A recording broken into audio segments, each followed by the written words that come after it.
NPOP जो हमारा इसका रिवीजन हुआ है, इसका नया 8वां संस्करण आया है, इसके बारे में हम शुरुआत करेंगे। तो जैसे कि आप सब लोग जानते हैं कि भारत में एक्सपोर्ट के लिए अगर ऑर्गेनिक इंडिया से एक्सपोर्ट करना है तो उसके लिए हमारे एनपीओपी के अंतर्गत हम रजिस्ट्रेशन ज़रूरी है। एनपीओपी की जो रेगुलेशंस हैं ये पहली बार 2001 में मिनिस्ट्री ऑफ कॉमर्स और इंडस्ट्री के अंतर्गत पहली बार लॉन्च हुई थी और जिसका 8वां संस्करण 9 जनवरी 2025 में लॉन्च किया गया है। हम डोमेस्टिक मार्केट की बात करें तो डोमेस्टिक मार्केट में एफएसएसआई के अंतर्गत एनपीओपी को भी मान्यता प्राप्त है। उसके साथ साथ पीजीएस इंडिया जो सिस्टम है उसको भी डोमेस्टिक मार्केट में ऑर्गेनिक सर्टिफिकेशन के लिए मान्यता प्राप्त है। और इंडिया में निर्यात करने के लिए जो ऑर्गेनिक निर्यात करने के लिए एमआरए हो या तो ऑर्गेनिक एनपीओपी के अंतर्गत या फिर एनपीओपी सर्टिफाइड प्रोडक्ट्स को ही इंडिया में इंपोर्ट किया जा सकता है। तो जो हमारा एनपीओपी है इसके अंतर्गत आप देखेंगे तो ये 5 चीज़ें हैं जो इसमें कवर की जाती हैं, जिसमें पहला है जैविक उत्पादक के लिए मानक जो है वो हमारे एनपीओपी में बहुत डिटेल में विस्तार से दिए गए हैं कि ऑर्गेनिक खेती के लिए क्या स्टैंडर्ड्स हैं, क्या प्रक्रियाएं आपको फॉलो करनी है। दूसरी चीज़ है प्रमाणन निकायों के प्रत्यायन के लिए क्या प्रोसीजर है, कैसे उनका हम स्टैंडर्ड्स मेंटेन करते हैं, क्या उनके प्रत्यायन की एक्रेडिटेशन की प्रक्रिया होती है। तीसरा है इंस्पेक्शन एंड निरीक्षण और प्रमाणन प्रक्रिया, जो सर्टिफिकेशन बॉडीज जो ऑर्गेनिक ऑपरेटर्स का जैसे किसान समूह हैं, इनका इंस्पेक्शन और सर्टिफिकेशन के लिए क्या प्रक्रियाएं होती हैं वो भी एनपीओपी में बहुत विस्तार से दी गई हैं। और उत्पादक समूह के लिए अलग से प्रक्रियाएं और जो सर्टिफिकेशन का जो भी प्रोसीजर है वो भी डिटेल से दिया गया है। इसके साथ साथ जो एनपीओपी की पहचान है हमारा और नेशनल ऑर्गेनिक लोगो, उसके बारे में, उसके इस्तेमाल के बारे में, उसको कैसे इस्तेमाल करना है वो भी एनपीओपी रेगुलेशंस में बहुत विस्तार में दिया गया है। हमारे जो एनपीओपी है इसको मान्यता समझौते प्राप्त है और इसको अंतर्राष्ट्रीय स्तर पर भी मान्यता प्राप्त है। यूरोपियन संघ और स्विट्जरलैंड के साथ हमारी अनप्रोसेस्ड प्लांट प्रोडक्ट के उसमें इक्विवेलेंसी है। इसके साथ साथ ग्रेट ब्रिटेन में भी इसको एक्सेप्ट किया जाता है और ताइवान के साथ भी हम लोगों का एक एमआरए है और ऑस्ट्रेलिया के साथ भी हम लोगों की जो नेगोशिएशंस हैं एडवांस स्टेज पे चल रही हैं। तो एनपीओपी के अंतर्गत आप स्लाइड पे देखेंगे तो एनपीओपी के अंतर्गत ये कार्य क्षेत्र आते हैं जिसमें कि क्रॉप प्रोडक्शन, जिसको हम उसमें हमारा वाइल्ड जो फॉरेस्ट का जो वाइल्ड प्रोड्यूस है वो भी क्रॉप प्रोडक्शन के अंतर्गत आता है। उसके बाद है प्रसंस्करण और हैंडलिंग, जिसको प्रोसेसिंग और हैंडलिंग कहा जाता है, जिसके अंदर हमारे प्रोसेसर्स और ट्रेडर्स एनपीओपी में रजिस्टर होते हैं। फिर व्यापार है पशुधन, लाइव स्टॉक, मधुमक्खी पालन, जलीय कृषि, पशु चारा प्रसंस्करण और हैंडलिंग, मशरूम और उसके साथ साथ समुद्री खरपतवार, जलीय पौधे और ग्रीन हाउस फसल भी एनपीओपी के अंतर्गत उसका प्रमाणीकरण किया जाता है। आप प्रमुख हितधारक जो स्टेक होल्डर्स हमारे एनपीओपी के अंतर्गत आते हैं, तो सबसे ऊपर हमारी एपेक्स बॉडी ऊपर जो डिपार्टमेंट ऑफ कॉमर्स है वो हमारी मेन बॉडी है जिसके अंतर्गत ये सारी रेगुलेशंस चलाई जाती हैं। एपिडा जो है इसका सेक्रेटेरिएट सचिवालय है, तो सारा एनपीओपी का इम्प्लीमेंटेशन का काम और उसकी देखरेख एपिडा के तहत होती है। इसके बाद आती है हमारी जो एक्रेडिटेड सर्टिफिकेशन बॉडीज हैं। प्रेजेंटली हमारी 37 एक्टिव सर्टिफिकेशन बॉडीज हैं, जिसमें से 14 पब्लिक सेक्टर में हैं। मुख्यतः बिहार की बात करें तो यहाँ पे हमारी एक पब्लिक सेक्टर बिहार बीसोका जो है वो बिहार में ही स्थित है और यहाँ पे एनपीओपी सर्टिफिकेशन का काम कर रही है। इसके अलावा 5 और सर्टिफिकेशन बॉडीज हैं इनमें से जो कि बिहार में सक्रिय है। उसके बाद हमारा मिनिस्ट्री ऑफ एग्रीकल्चर, एनसीओएनएफ और एमओवीसीडी, एनईआरबी ऑर्गेनिक के प्रमोशन और इसका देखरेख का काम करते हैं। एफएसएसआई जैसे कि मैंने आपको बताया डोमेस्टिक मार्केट में जो ऑर्गेनिक की रेगुलेशन है उसको मान्यता देता है और उसको रेगुलेट करता है। फिर उसके बाद राज्य सरकारों और विभिन्न योजनाओं के तहत भी जैविक खेती को बढ़ावा दिया जा रहा है और जैसे कि सब अभी सर ने आपको बताया, NCOL national cooperative organic limited नई अभी कॉर्पोरेशन मिनिस्ट्री के अंडर नई संस्था बनी है, जो कि ऑर्गेनिक प्रोक्योरमेंट और जो किसानों से डायरेक्ट ऑर्गेनिक खेती को, ऑर्गेनिक जो उपज है उसको खरीदने का और उसको आगे किसानों को मुनाफे के साथ उसको बेचने का काम कर रही है। देन हमारे ये प्रगतिशील किसान और गैर सरकारी संगठन भी हैं, जो कि इस ग्रोअर ग्रुप हैं काफ़ी सारे, जो कि NPOP का काम कर रहे हैं। फिर हमारी जैविक उद्योग और संघ हैं, और फिर हमारे रिटेल आउटलेट्स और कंज्यूमर्स आते हैं। अब मैं आपको थोड़ा सा जो एपिडा का रोल है NPOP के अंतर्गत उसके बारे में कुछ बताना चाहूँगी। जैसे कि मैंने आपको बताया कि एपिडा जो है NPOP का सेक्रेटेरिएट सचिवालय के रूप में मुख्यतः काम करता है, और NPOP के तहत गठन विभिन्न समितियों की बैठकों का आयोजन और संयोजन करता है। प्रमाणन निकायों का मूल्यांकन, प्रत्यायन, निगरानी और मॉनिटरिंग भी एपिडा करता है। आयातक देशों से प्राप्त शिकायतों की जांच करना भी एपिडा के कामों में से एक है as a secretariat of NPOP। और ऑर्गेनिक ट्रेसेबिलिटी, जो ट्रेसनेट का मुख्यतः उसके थ्रू ऑर्गेनिक ट्रेसेबिलिटी को देखना, मॉनिटर करना और ट्रेसनेट को मॉनिटर करना एपिडा का एक मुख्य काम है। और जैसे कि हमने अभी करा, मुख्य तौर पर जो हमारे नेशनल स्टैंडर्ड्स ये NPOP हैं, इनका समय समय पर समय के ज़रूरतों के आधार पर अमेंडमेंट्स करना और उसकी देखरेख करना, ये भी एपिडा के कामों में है।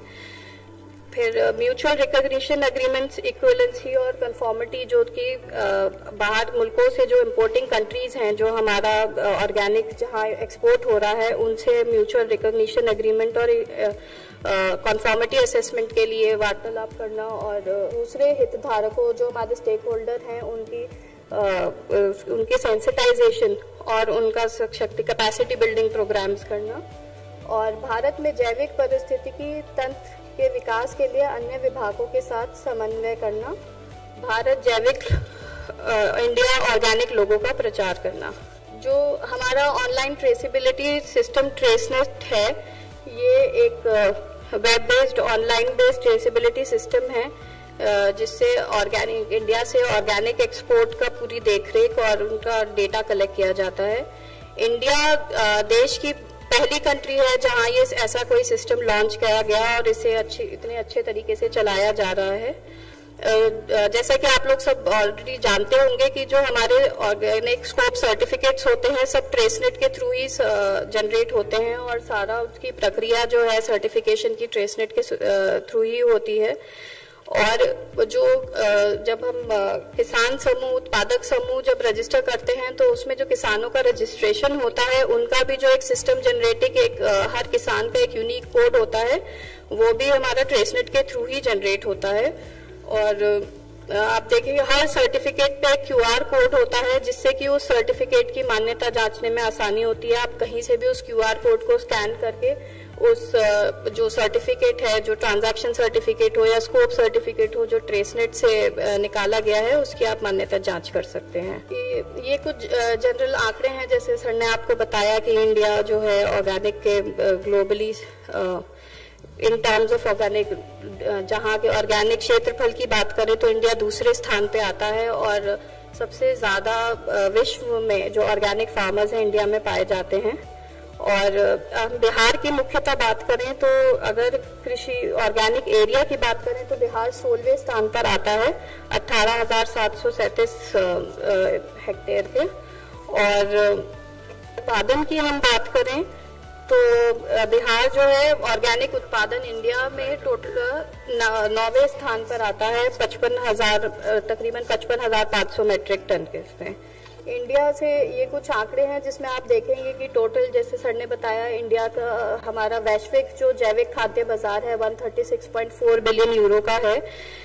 जिसमें से सबसे ज्यादा योगदान जो लार्जेस्ट ऑर्गेनिक मार्केट है वो यूनाइटेड स्टेट्स, जर्मनी और चाइना की आती है।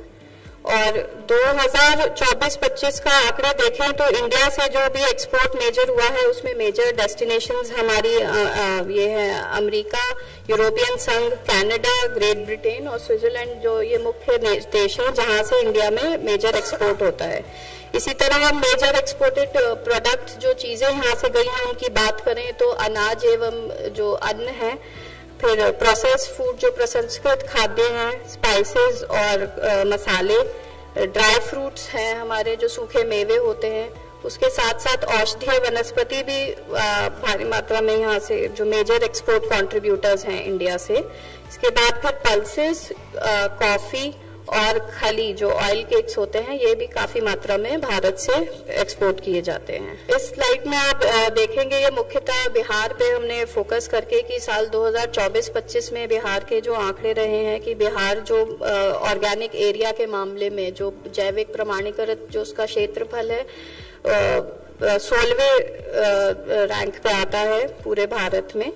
और प्रोडक्शन की बात करें कि टोटल ऑर्गेनिक प्रोडक्ट्स जो होते हैं उसमें ये 9th स्टैंड पे आता है। हालांकि अभी तक आप देखेंगे तो बिहार में कोई भी प्रोसेसर और ट्रेडर्स रजिस्टर्ड नहीं है, इसी वजह से एक्सपोर्ट कोई बिहार से डायरेक्टली रजिस्टर्ड नहीं होता है कि यहाँ से कोई प्रोडक्ट एक्सपोर्ट हो रहा है। इस स्लाइड में बिहार में टोटल 38 जिले हैं, जिसमें से 22 जिलों में ऑर्गेनिक खेती के लिए ग्रोअर ग्रुप्स रजिस्टर्ड है। और जैसे कि मैंने आपको बताया कि यहाँ पे ग्रोअर ग्रुप है रजिस्टर्ड 161 काफी मात्रा में, और व्यक्तिगत उत्पादक भी 27 हैं, पर बिहार में प्रोसेसिंग और ट्रेडिंग यूनिट्स न होने के अभाव में अभी यहाँ से एक्सपोर्ट नहीं मॉनिटर होता है। और जैसे कि मैं आपको बता चुकी हूँ, बिहार में अभी प्रेजेंटली 6 सर्टिफिकेशन बॉडीज हैं जो एक्टिव हैं, और उनमें से एक Bihar state seed organic certification agency है जो यहाँ पे काम कर रही है ऑर्गेनिक सर्टिफिकेशन का। एनपीओपी का जो नया अध्याय आया है उसमें 2014 और 24 में क्या फर्क हुआ है और 14 के क्या वजह थी कि हमें ये संशोधन हमने इसमें करा, उसके मुख्य रूप पहला तो यही है कि पिछले 10 सालों से कोई एनपीओपी में कोई संशोधन नहीं हुआ था, तो टाइम के हिसाब से कई बदलती जरूरतों को पूरा और कई चेंजेस जो कि हमने सिस्टम में देखे कि जरूरत थी बदलते समय के हिसाब से, इसलिए ये नया चेंजेस करे गए। इसके साथ साथ इंटरनेशनल मार्केट में जो ग्लोबल सिनेरियो में जो कई रेगुलेशंस बदली थी और वहां की जरूरतों के हिसाब से भी हमने अपने एनपीओपी में चेंजेस और सुधार लाए हैं। फिर इस रिवीजन में आप देखेंगे कि इसमें हमारा मुख्य उद्देश्य ये रहा है कि जो प्रक्रिया है ऑर्गेनिक की वो किसानों के लिए सरल बने, और उनका सरलीकरण हमने किया है, उनमें ज्यादा पारदर्शिता और क्लैरिटी एक दी है। प्रोविजन पहले वाले एनपीओपी में भी सब थी, पर हमने इस संस्करण में कोशिश करी है कि उनको हम सरल तरीके से एक जगह आप लोगों के लिए ला पाए ताकि किसान भाइयों को उसको समझने में आसानी हो। इसके साथ साथ जो भी जैविक के क्षेत्र में जो हमें दिखा कि इस ओवरसाइट की कमी है या कहीं भी जो भी परेशानियां आई हैं उनको दूर करने के लिए काफी ओवरसाइट निरीक्षण तंत्र को हमने काफी मजबूत बनाया है। और इस निरीक्षण तंत्र को मजबूत बनाने में आप आगे डेमोन्स्ट्रेशन में हमारे देखेंगे कि जो ट्रेसनेट में नए चेंजेस आए हैं उनका एक महत्वपूर्ण योगदान रहेगा। इसके अलावा जैसे सर ने बताया कि हमने एनपीओपी में प्रोसीजर्स और पॉलिसी को अलग करा है। बहुत ही जल्द एनपीओपी के प्रोसीजर्स भी हम लोग लॉन्च करेंगे, और फाइनली इन सब चीजों को इन स्टेप से गुजर के हमने फाइनली 9 जनवरी 2025 को हमारा नया जो एनपीओपी 2024 है उसको लॉन्च किया। एनपीओपी के जैसे मैंने आपको बताया संशोधन के विषयगत क्षेत्र जो ब्रॉड हमने क्लासिफाई करा कि हम चेंजेस किस क्लासिफिकेशन में फॉल कर रहे हैं, तो ये 4 आते हैं। पहला है सरलीकरण और स्पष्टता, कि वो सिंपल और क्लियर और समझने में सरल और आसान हो किसान भाइयों के लिए। दूसरा है पारदर्शिता, ट्रांसपेरेंसी। जैसे कि आप सब जानते हैं हम नए चेंजेस लाए हैं कि अब ग्रोअर ग्रुप के जो लिस्ट है वो प्रावधान बनाया गया है कि जो भी ग्रोअर ग्रुप के आईसीएस के ऑफिस है वहां पे सारे किसानों के समूह की जो लिस्ट है उसको डिस्प्ले करा जाएगा, उसको एक पब्लिक इंफॉर्मेशन बनाया जाएगा ताकि उनकी जो ओवरसाइट उन पे देखने में देखरेख करने में उसके आसानी हो, और एक ओपन ट्रांसपेरेंट प्रोविजन उनके लिए बनाई गई है ताकि और लोग भी इसकी जानकारी पा सके कि किस समूह में कौन ग्रुप है और उनका उसी तरह से उनकी देखरेख की जा सके। दूसरा था वास्तुनिष्ठा, ऑब्जेक्टिविटी के लिए हमने देखा कि जब हम फील्ड पे या एनसीज आती हैं सीबीज की या उस भी, तो हमने देखा कि काफी जो फॉर्मेट्स हैं, जो इंस्पेक्शन के फॉर्म्स हैं, सर्टिफिकेशन के फॉर्म्स हैं, जो हम सीबी सर्टिफिकेशन बॉडीज का करते हैं या जो सर्टिफिकेशन बॉडीज आगे करती हैं उनमें काफी डिफरेंस है। उनको एक करने के लिए हम लोग एक मॉडल चेकलिस्ट और मॉडल डॉक्यूमेंट्स लाए हैं, जिसके बारे में मैं आपको आगे विस्तार में बताऊंगी, जिससे कि ये हो कि हर सीबी का एक ही सेम फॉर्मेट हो, तो ऑपरेटर्स को आसानी हो उसको फॉलो करने में, और कोई उसमें बार बार एनसीज या वो ना आए, सब एक यूनिफॉर्म चले। फिर जैसे कि बताया था कि सशक्त निरीक्षण प्रक्रिया बनाई गई है सीबी के स्तर पे भी और आगे हमारे ट्रेसनेट में भी, और हमने इनहैंस सैंक्शंस और अपील प्रोसीजर, जो पहले एनपीओपी में ऑपरेटर की अपील की प्रक्रिया डिफाइन नहीं थी, उसको डाला है, और सैंक्शंस हमने जो दंड है इसके अंदर संशोधित उनको हमने बढ़ाया है समय के हिसाब से। फिर सिंप्लीफिकेशन और क्लैरिटी की बात करें तो उसमें जैसे बताया कि जो ग्रोअर ग्रुप की रिक्वायरमेंट है कि उनको सर्टिफिकेशन के लिए क्या चाहिए या एक्रेडिटेशन बॉडी को एक्रेडिटेशन के लिए क्या चाहिए, उन सबको हमने एक सरल तरीके से एक जगह लाने की कोशिश करी है, और पॉलिसी और प्रोसीजर को अलग करके भी हमने उसमें स्पष्टता दी है कि समझने अप्लाई करने वाले को समझने में आसानी हो कि उसको क्या दस्तावेज जमा करने हैं, क्या चीजें उसको फॉलो करनी है और कैसे उसको फिर आगे ऑर्गेनिक सर्टिफिकेशन में बढ़ना है। फिर एक फार्मर्स को अगर एक समूह से दूसरे समूह में अगर ट्रांसफर होना हो तो उसकी प्रक्रिया भी हमने सरल बनाई है और इसमें इंक्लूड करी है नई एनपीओपी में। इसके साथ साथ हमने स्ट्रिक्ट टाइमलाइंस है ना समयबद्ध करा है हर प्रक्रिया को, कि अगर कोई फार्मर कोई एप्लीकेशन देता है एनओसी की, तो वो सर्टिफिकेशन बॉडी पे हमने बाध्यता लगाई है कि उसको उस टाइमलाइन के अंदर ही उसको पूरा करना है, उसको डिस्पोज ऑफ करना है एप्लीकेशन को। जहां मैं वास्तुनिष्ठता या निष्पक्षता की बात कर रही थी, तो जैसे मैं अभी बताया था कि ये हमने मॉडल फॉर्मेट्स हैं जो हमने बनाए हैं, जिसमें एप्लीकेशन फॉर्म, आवेदन प्रपत्र आता है, फिर ऑर्गेनिक सिस्टम प्लान जो ग्रोअर ग्रुप को जमा करना होता है। हर ग्रोअर ग्रुप सबसे पहले रजिस्ट्रेशन के टाइम पे एक ऑर्गेनिक सिस्टम प्लान जमा करता है,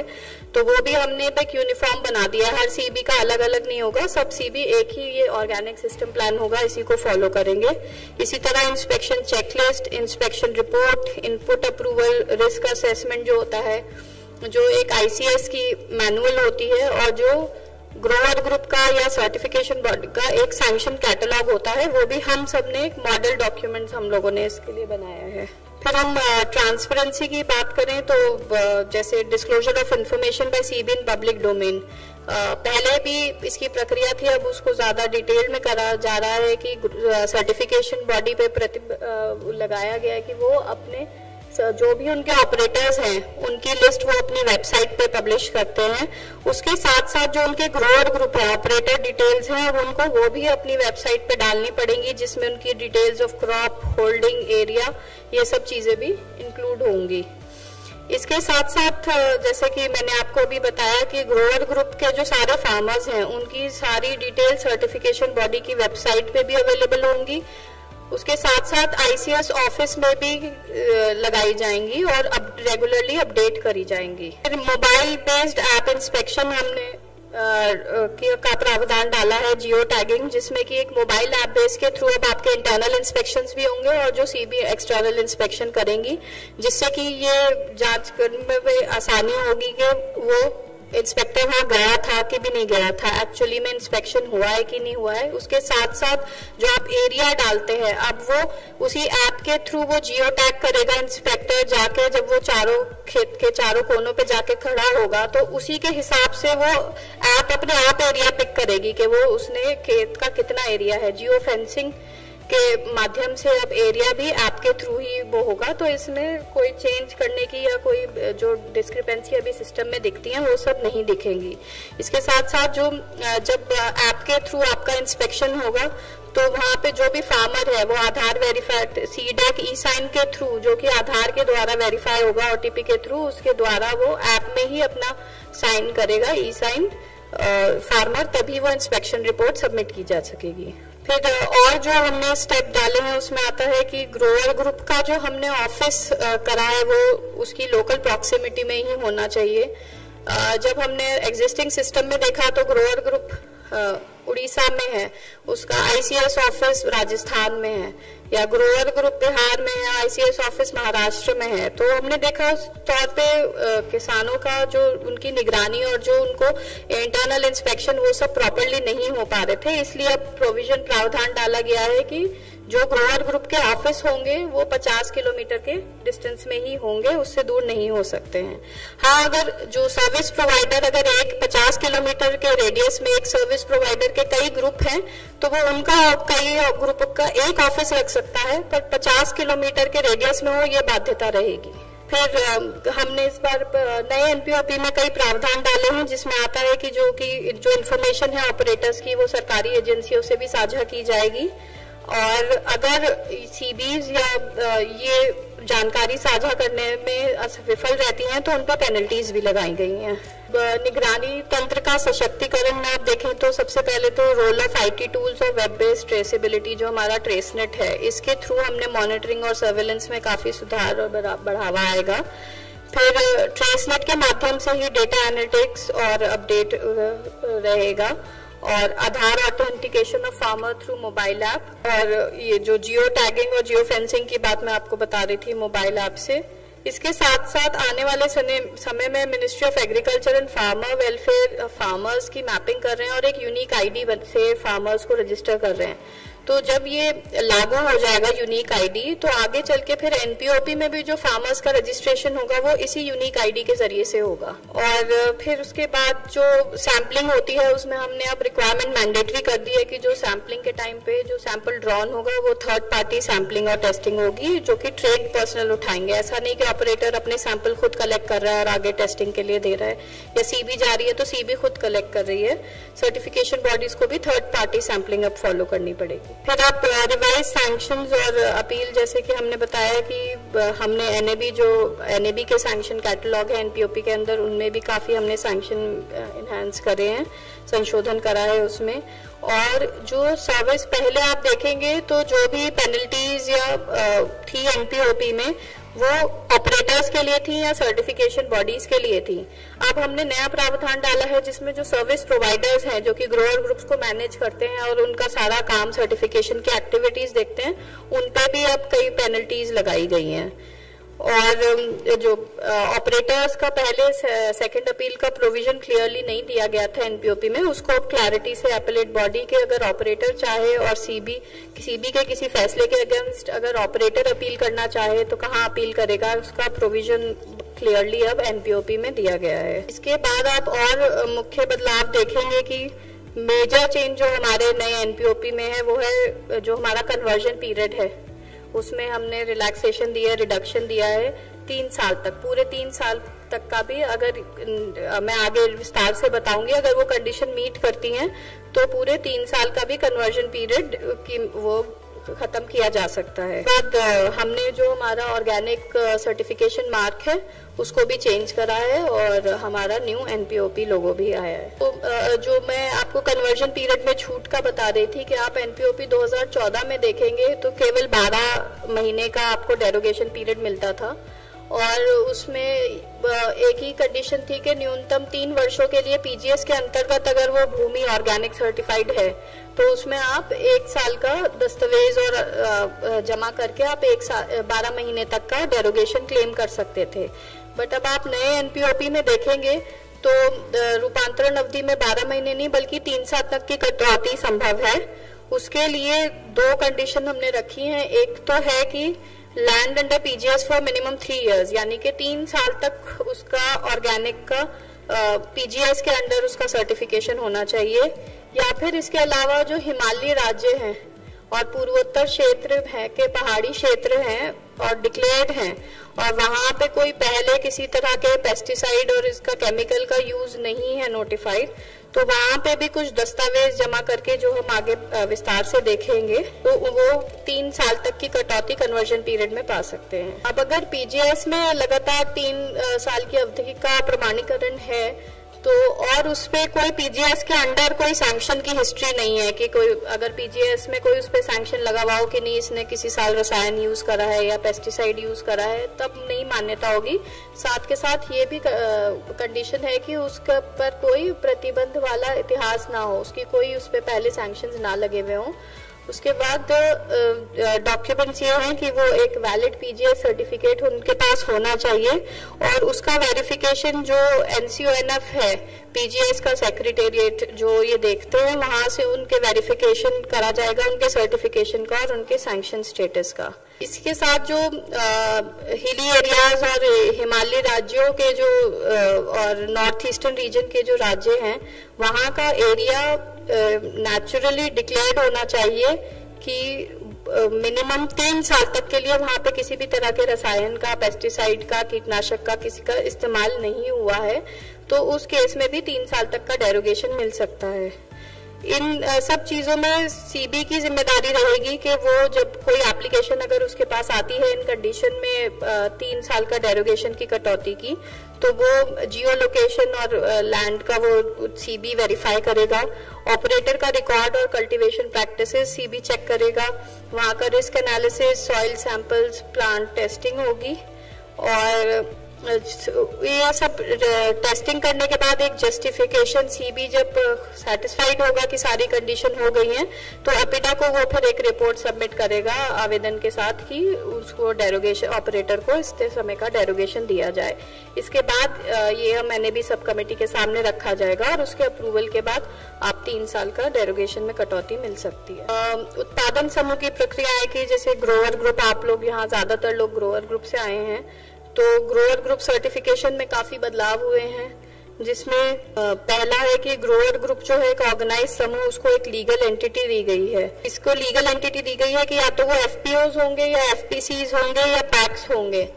और ग्रोअर ग्रुप के मिनिमम जो वो तो नंबर्स आप लोग को पता ही है, मिनिमम 25 और मैक्सिमम 50 उतने ही रखे गए हैं, बट एक जो जोग्राफिकल प्रॉक्सिमिटी 50 किलोमीटर की बाध्यता लगाई गई है कि ग्रोअर ग्रुप के सारे फार्मर्स जो हैं वो 50 किलोमीटर के रेडियस के अंडर ही होने चाहिए। और ग्रोअर ग्रुप जैसे कि आप जानते हैं, इसको ऑपरेट करा जाता है कि इसका इंटरनल कंट्रोल सिस्टम होता है आईसीएस के थ्रू, जिसके डिटेल में उसका क्या कैसे उसको बनाना है और उसके क्या पर्सनल उसमें होने हैं। उसमें एक आईसीएस मैनेजर होगा जो कि सर्विस प्रोवाइडर का भी हो सकता है और वही उसके सारे कंप्लायंस और रिस्पॉन्सिव ऑर्गेनिक प्रोसेसेस के लिए रिस्पॉन्सिबल होगा। आप देखेंगे नए एनपीओपी में हमने सर्विस प्रोवाइडर टर्म का यूज करा है, मैंडेटर की कोई लीगल एंटिटी नहीं है। पहले मैंडेटर टर्म यूज होता था 2014 में, बट अब सिर्फ सर्विस प्रोवाइडर ही यूज होता है। सर्विस प्रोवाइडर एक एक्सटर्नल बॉडी है ग्रोअर ग्रुप से अलग, जो कि एक सेल्फ हेल्प ग्रुप, एनजीओ, कोई प्राइवेट संस्था, कोई सरकारी एजेंसी या फिर कोई कोऑपरेटिव संस्था भी हो सकती है। और इसके साथ एक ग्रोअर ग्रुप के साथ जिनका एक म्यूचुअली अग्रीमेंट सर्विस चार्ज पे एक अग्रीमेंट हो कि ग्रोअर ग्रुप का सारा जो ऑर्गेनिक का प्रोसेस है वो इनकी देखरेख में उसकी रिस्पॉन्सिबिलिटी सर्विस प्रोवाइडर करेगा। तो मतलब सर्विस प्रोवाइडर की एक अलग लीगल एंटिटी, एक अलग मान्यता दी गई है, पर उसकी एज एन ऑपरेटर कोई मान्यता नहीं है सिस्टम में। जहां हम ग्रोअर ग्रुप की लीगल एंटिटी की बात करें तो नए एनपीओपी के अंतर्गत या तो ग्रोअर ग्रुप एक रजिस्टर्ड सोसाइटी हो सकती है या फिर एक एफपीओ या एफपीसी, फार्मा प्रोड्यूसर ऑर्गेनाइजेशन या pharma producer company registered under companies act, या फिर एक कोऑपरेटिव सोसाइटी भी उत्पादक समूह ग्रोअर ग्रुप बना सकती है। इसके अलावा जो एक नया मेजर चेंज आया है, जैसे आप जानते हैं कि सीबीज पे पहले बाध्यता थी कि उन्हें अपने ऑपरेटर्स की 5% टेस्टिंग करनी होती है, रिस्क बेस्ड सैंपलिंग अपने सब ऑपरेटर्स की। इसके साथ साथ अब नया प्रावधान आया है कि minimum 2% of farmers of each grower group की भी सीबी को टेस्टिंग करनी पड़ेगी for detecting presence of unauthorised substance. Marketability के लिए जैसे कि अभी चेयरमैन सर ने भी आपको बताया कि एपिडा और एनपीओपी के जरिए से भी और उससे अलग भी हम लोग स्टेप्स ले रहे हैं, कदम उठा रहे हैं कि किसानों की जो ऑर्गेनिक उपज है उसको उन्हें पूरी तरह बेचने के लिए उनको मार्केटेबिलिटी, उत्पादक को वो योग्य और सही भाव में वो उसको बेच सके, उसके लिए ये सुनिश्चित किया गया है कि आईसीएस जो है भरपूर प्रयास करेगा कि जो फार्मर्स का सारा ऑर्गेनिक प्रोड्यूस है वो उसको उनसे प्रोक्योर करे और उसको ऑर्गेनिक बेचे। और अगर आईसीएस ये करने में असमर्थ है तो वो फिर मार्केट लिंकेजेस अनसोल्ड प्रोडक्ट्स की फार्मर्स के लिए अरेंज करेगा। और जैसे कि सर ने बताया, एनसीओएल एक बॉडी है जो कि किसानों से खरीदना चाहती है। जैसे कि देखेंगे किसानों जो सर्विस प्रोवाइडर्स ग्रोअर ग्रुप चलाते हैं वो किसी एक क्रॉप बेस्ड होते हैं, या तो राइस के होंगे या कपास के होंगे, तो वो किसानों से एक सीजन की तो क्रॉप ले लेते हैं, दूसरे सीजन की क्रॉप किसानों के ऑर्गेनिक होते हुए भी किसानों को कन्वेंशनल बेचनी पड़ती है क्योंकि आईसीएस उनको नहीं खरीदते हैं। तो इसीलिए ये प्रावधान बनाया गया है कि किसानों की जो भी संपूर्ण उपज है उस ऑर्गेनिक सर्टिफाइड लैंड से आईसीएस भरपूर प्रयास करेगा कि उसको वो या तो खुद प्रोक्योर करे, और अगर खुद नहीं प्रोक्योर कर रहा है तो उस उपज के लिए, ऑर्गेनिक उपज के लिए वो मार्केट लिंकेजेस फार्मर्स के लिए अरेंज करे कि वो ग्रोअर आईसीएस के माध्यम से अपनी उस उपज को भी बेच पाए सही दामों पे। फिर public information of grower group, ये पहले भी आपको बता चुके हैं कि जो कि ग्रोअर ग्रुप के जो फार्मर्स हैं उनकी लिस्ट, उनके नाम, पते और क्रॉप्स फार्म होल्डिंग के साथ सारे आईसीएस ऑफिस में लगाई जाएगी। फिर सर्टिफिकेशन बॉडी और ऑपरेटर अगर एनएबी के अगेंस्ट के ऑर्डर के अगेंस्ट अपील करना चाहते हैं तो उसका प्रावधान भी दिया गया है। एक कमेटी बनाई जाएगी चेयर्ड बाय कॉमर्स सेक्रेटरी जो कि इन अपील्स को सुनेगी। और ऑपरेटर को अगर सर्टिफिकेशन बॉडी के किसी डिसीजन से अपील करना है तो वो भी एनएबी की एक सब कमेटी को सेकेंड अपील के माध्यम से अप्रोच कर सकती है ऑन एनी इशू के जो सर्टिफिकेशन बॉडी के किसी डिसीजन के अगेंस्ट। के साथ साथ जो सबसे मेजर चेंज हम लोग लाए हैं कि हमें काफी शिकायतें आती थी ट्रेड से कि जो सर्टिफिकेशन बॉडीज हैं वो टीसी इशू करने में बहुत देर लगाती हैं, सब डॉक्यूमेंट हो जाता है, सब जमा कर देते हैं, उसके बावजूद भी ट्रेड में इशू आता है क्योंकि सर्टिफिकेशन बॉडी जो ट्रेसनेट के माध्यम से ऑर्गेनिक बेचने के लिए टीसी जरूरी है वो इशू नहीं होती है। इसलिए हमने टीसी इशुएंस पे भी टाइम लगा दिया है कि जो ग्रोअर ग्रुप और इंडिविजुअल ग्रोअर ग्रुप से अगर कोई प्रोसेसर ट्रेडर खरीद रहा है तो वो टीसी में 5 वर्किंग डेज के अंदर सीबी को वो टीसी इशू करनी है। और अगर प्रोसेसर और ट्रेडर के बीच में आपस में कोई ट्रांजैक्शन हो रही है तो उसके लिए 3 दिन का समय अवधि रखी गई है, और एक्सपोर्ट टीसी के लिए 7 वर्किंग डेज। ये सारे जो समय की बाध्यता तभी लागू होगी जबकि सर्टिफिकेशन बॉडी को सारे जो डॉक्यूमेंट्स रिक्वायर्ड होते हैं टीसी इशुएंस के लिए जब वो जमा कर दिए जाएं उसके बाद से ये दिन काउंट किए जाएंगे। तो ट्रेसनेट की उपयोगकर्ताओं और एक स्ट्रेंथेंड ओवरसाइट मैकेनिज्म जो हमने अब ट्रेसनेट के थ्रू दिया है, आगे मेरी टीम दूसरी प्रेजेंटेशन में भी आपको बताएगी ट्रेसनेट की कि अब जो हमारी पैन डिटेल्स और एफएसएसआई लाइसेंस जो अब आपको उसमें डालना पड़ता है ट्रेडिंग यूनिट्स के लिए वो डायरेक्ट एपीआई से वेरीफाइड होगा। अब एफएसएसआई या पैन आपको अपलोड करने की भी सिस्टम में जरूरत नहीं पड़ेगी क्योंकि वो नंबर से ही वेरीफाई होगा। दूसरा, फार्मर्स की ई साइन की प्रावधान डाला गया है और डिजिटल सिग्नेचर्स होंगे सारे सर्टिफिकेट पे, सिस्टम से ही निकलेंगे। ऐसा नहीं है कि सिस्टम से निकल के फिर उसको सीबी साइन करके सील करके आपको देगी, वो सिस्टम से ही डिजिटल सिग्नेचर के थ्रू स्कोप सर्टिफिकेट्स निकलेंगे। और क्योंकि अब मोबाइल ऐप बेस्ड इंस्पेक्शन होगा तो real time verification of farmers होगा, जियो टैगिंग ऑफ फार्म्स और उनकी जियो फेंसिंग होगी। उसमें एक इंस्पेक्शन के टाइम में फार्मर के साथ सेल्फी लेने का भी प्रावधान है। आपको इंटरनल इंस्पेक्शन करते हुए फोटो खींच के आईसीएस ऑफिस की फार्मर की वो सब भी आपको अपलोड करनी होगी। ये बताया पहले ये 2014 में ऑर्गेनिक प्रोडक्ट्स पे डोमेस्टिक मार्केट में जैविक भारत का लोगो भी साथ में लगाया जाता था और एनपीओपी का लोगो अलग था। अब हमने एक यूनिफाइड एनपीओपी लोगो दिया है जो कि इस नए रेगुलेशन के माध्यम से अब लगाया जाता है। एफएसआई से अभी वार्ता चल रही है कि उनकी रेगुलेशन भी हम लोग अपडेट करके नोटिफाई करा दें ताकि फिर डोमेस्टिक मार्केट में भी सिर्फ एक ही लोगो यूज किया जा सके। जैसे कि सर ने बताया कि हमने काफी सारे चेंजेस जो एनपीओपी में रखे हैं वो फार्मर सेंट्रिक रखे हैं, फार्मर्स को और ग्रोअर ग्रुप की जरूरतों को ध्यान में रखे हैं। तो ये कुछ वो हमने लिस्ट लेखबद्ध करे हैं वो प्रोविजंस जिसमें जैसे हम आपको बता चुके हैं legal status of grower group, possibility of crooker conversion, easier process of shifting of farmers जो फार्मर्स एनओसी से करते हैं, फार्मर्स का अगर सर्विस प्रोवाइडर चेंज भी कराना चाहते हैं तो उसका भी प्रोसेस और प्रोविजन दिया गया है। और फिर मार्केट लिंकेज और प्रोक्योरमेंट की बात, और फार्मर की सारी डिटेल पब्लिक डोमेन में डालना, ये कुछ प्रावधान है जो कि फार्मर सेंट्रिक है, फार्मर्स के फायदे के लिए हमने एनपीओपी में डाले हैं। सो आगे की राह वे फॉरवर्ड है कि इम्प्लीमेंटेशन हो हमारे इस 8th एडिशन का। जैसे सर ने आपको बताया कि हमने इन सब 8th एडिशन को इम्प्लीमेंट करने के लिए आप सबको 180 दिनों का टाइम दिया था, जो कि जुलाई में पूरा होने जा रहा है। तो उससे पहले हमें सब जो भी इसमें रिक्वायरमेंट है, चाहे वो ग्रोअर ग्रुप की लीगल एंटिटी को लेके हो, चाहे वो आधार वेरिफिकेशन को हो, वो सब हमें पूरी करनी है और उनके में देखना है। फर्दर इसकी मॉनिटरिंग और टेक्नोलॉजी का इस्तेमाल करके हम इसको और कैसे बेहतर बना सके, उस पर हमें लगातार काम करना है। प्लस हमें जो हमारे नए एनपीओपी का जो ये नई रेगुलेशन है 8वां एडिशन, इसकी कैपेसिटी बिल्डिंग और सेंसिटाइजेशन प्रोग्राम के इसके चेंजेस को हम ज़्यादा से ज़्यादा लोगों तक पहुंचा सके और हम अपने ट्रेडिंग पार्टनर्स के साथ को बढ़ावा दें ताकि हमारे एक्सपोर्ट्स में काफ़ी बढ़ावा मिले इसको, और इंटरनेशनली हम इंडिया की एक ऑर्गेनिक ब्रांड को बढ़ावा दे सके। धन्यवाद।